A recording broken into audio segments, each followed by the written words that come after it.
బంగారం, వెండి దారుణమైనటువంటి పతనం అనేక మంది లక్షలాది మంది బ్రతుకులలో అతిపెద్ద షాక్ అనమాట. షేర్ మార్కెట్ కొలాప్స్ కంటే కూడా ఇది అతిపెద్దదైనటువంటి కొలాప్స్. లక్షల రూపాయలు డబ్బులు నష్టపోయారు ఒక్కసారిగా మధ్యతరగతి. మధ్యతరగతి, ఎగువ మధ్యతరగతి. మధ్యతరగతి 1,00,000, 2,00,000 నష్టపోతే ఎగువ మధ్యతరగతి కోట్ల కోట్లు కూడా నష్టపోయారు.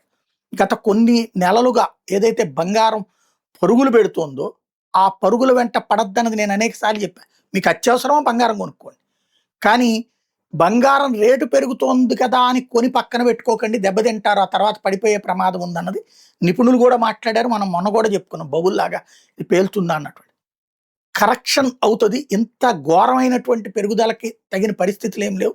యుద్ధాలు వచ్చినప్పుడు పెరిగినాయి అంటే ఒక అర్థం ఉంది. యుద్ధాలు ఎప్పటి నుంచో జరుగుతున్నాయి. రష్యా ఉక్రెయిన్ యుద్ధం, ఇరాన్ ఇజ్రాయెల్ యుద్ధమే జరిగింది, అప్పుడు పెరిగినాయి అంటే ఒక అర్థం ఉంది. ఇప్పుడు పడిపోయిన యుద్ధాలు అంత ఇదేం లేదు. ఏదో మాటలు నడుస్తున్నాయి, ఉద్రిక్త వాతావరణం నడుస్తున్నాయి, అంత మాత్రాన ఇంత దారుణంగా పెరగాల్సిన అవసరం లేదు. అంటే దీని వెనకాల మాఫియా హస్తం ఉంటుంది అన్నది కూడా నేను అనేక సార్లు ప్రస్తావించాను. తప్పనిసరి అవసరమైతే కొనుక్కోండి, అంతేగాని అవసరం లేకుండా కూడా రేటు పెరుగుద్ది కదా అని కొనుక్కోవద్దు అన్నది అనేక సార్లు ప్రస్తావించాను. సీన్ కట్ చేస్తే బంగారంని నగలు కొనడం మానేసి బిస్కెట్లు కొనేశారు, డాలర్లు కొనేశారు.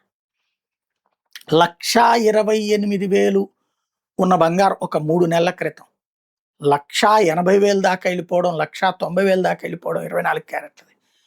1,18,000, 1,19,000 ఉన్నటువంటి బంగారం 1,35,000కి వెళ్ళి మళ్ళీ వెనక్కి పడినటువంటి సందర్భాన్ని చూసుకోకుండా ముందుకు పరుగులు పెడుతోందనేసి దాన్ని కొనేశారు. ఎక్కువగా 24 క్యారెట్స్ ఉన్న 999 సంబంధించిన బంగారమే అక్కడ ఉండేది.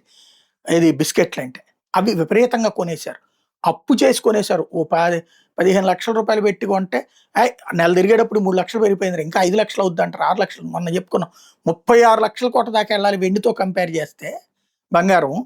కానీ అలా పెరగలేదంటే వెండి తగ్గాలి లేదా బంగారం పెరగాలి, ఈ రెండిట్లో ఏదో ఒకటి జరగాలన్నది కూడా నిన్న నేను వీడియో కూడా చేశాను. ఇప్పుడు వెండే పడిపోయింది, బంగారము పడిపోయింది. అంటే కరెక్షన్ అనాలా, దీన్ని దోచేశారనాలా, బలయ్యారనాలా? ఇక్కడ చట్టబద్ధమైన దోపిడీ.